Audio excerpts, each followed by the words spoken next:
In 2023, Ilhan Omar claimed her only wealth was student debt and a salary of $174,000. By 2024, official disclosures show her household suddenly worth up to $30 million, driven by her husband's firms leaping from hundreds to millions overnight, employee records disappearing, and whistleblowers contacting authorities.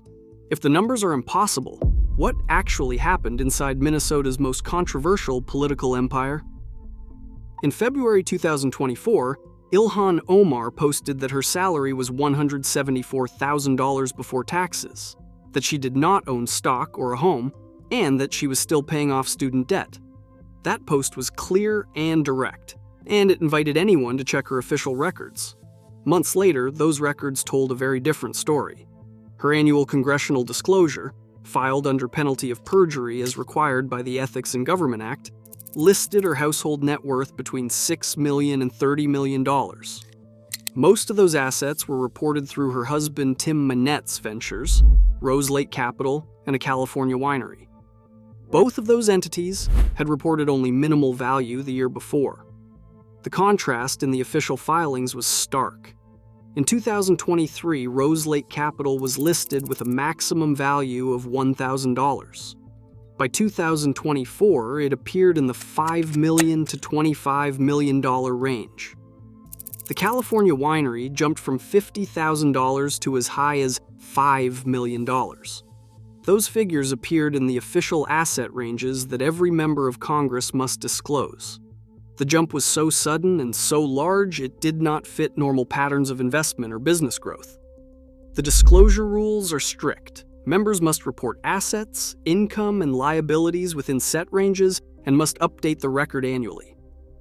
Lying or omitting information is a federal offense. The magnitude of the surge raised immediate questions.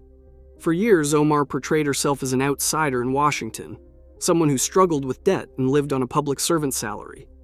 Her words and social media posts reinforced that image. The 2024 disclosure shattered that narrative. The abrupt leap from what she described as scarcely thousands to tens of millions moved this beyond partisan talking points. Was this previous underreporting, a sudden windfall, or something else entirely? The gap between public statements and the numbers filed under oath now sits at the center of a growing credibility crisis. Each line on the disclosure is a potential clue, and the paper trail has become the foundation for a federal inquiry into the true source of Ilhan Omar's wealth. Tim Manette's business records offer a window into the mechanics of this wealth surge. When Rose Lake Capital was formed in 2022, corporate filings in Washington, D.C. showed a starting balance of just $42. By 2023, the firm's reported assets barely cracked $1,000. The following year, congressional disclosures listed Rose Lake's value between $5 million and $25 million. That's not the result of steady growth or a string of successful deals. It's a leap that defies every benchmark in venture capital. The pattern repeats with Manette's California winery.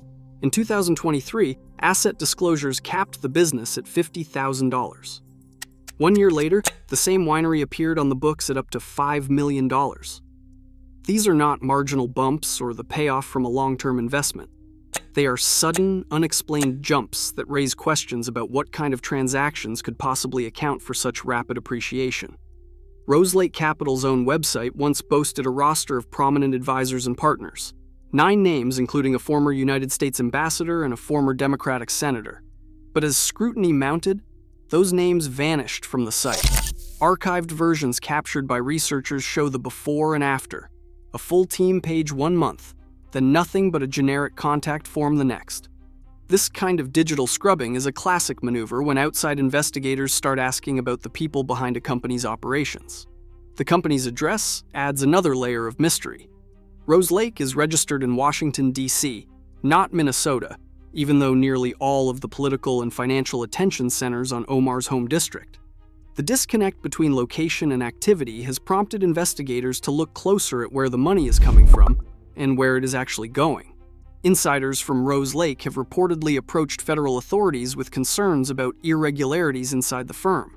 While the details remain shielded by ongoing investigations, The fact that employees felt compelled to come forward suggests internal unease about the legitimacy of the company's financial practices. Each of these signals, the implausible jumps in valuation, the erasure of key personnel from public view, and the whispers from inside, now form the roadmap for forensic investigators trying to untangle the true source of the Omar household's fortune. The largest pandemic-era fraud in American history unfolded in Minnesota, right in Ilhan Omar's district. Federal prosecutors confirmed $250 million stolen through Feeding Our Future, a network of fake meal sites billing the government for food that never reached children. Estimates from state auditors push the total for all pandemic-related fraud in Minnesota as high as $9 billion to $19 billion. The mechanism was simple. Emergency waivers and relaxed oversight enacted during COVID allowed nonprofits to claim federal funds with almost no verification. These waivers were not unique to Minnesota, but the scale of the theft there dwarfed every other state. Amid this climate, one of the key changes came from the top. In 2020, federal agencies loosened requirements for food distribution programs, removing site inspections and paperwork that had previously kept fraud in check.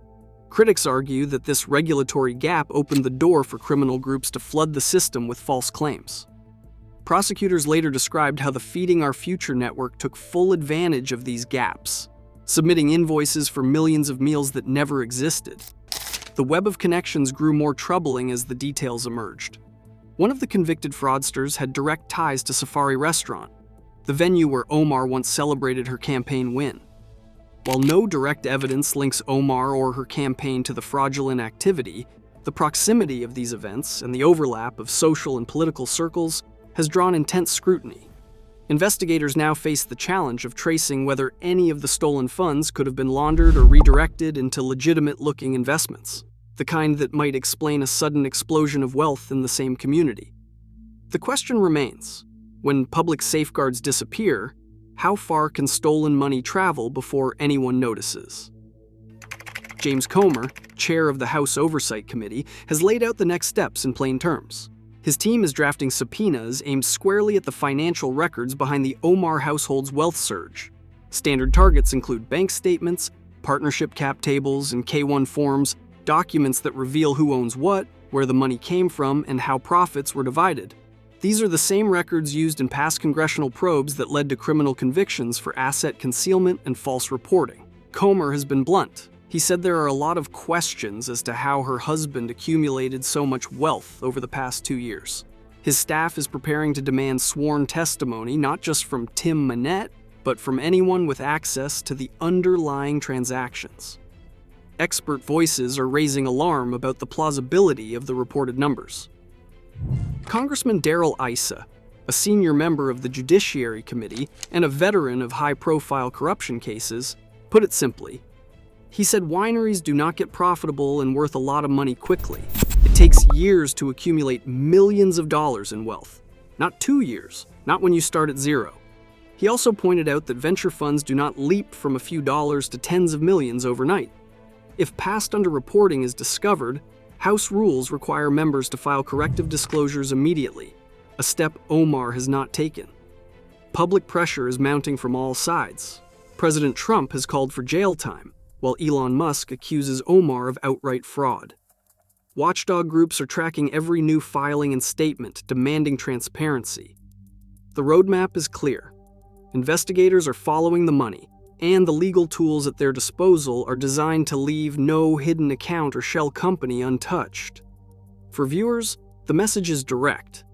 Watch the documents, not the headlines. In an era when public trust hinges on transparency, every unexplained fortune raises urgent questions. As ethics investigations intensify and economic hardship grows, the demand for full accountability only sharpens. The consequences for our democracy and for those wielding power are being written right now. What happens next matters to us all.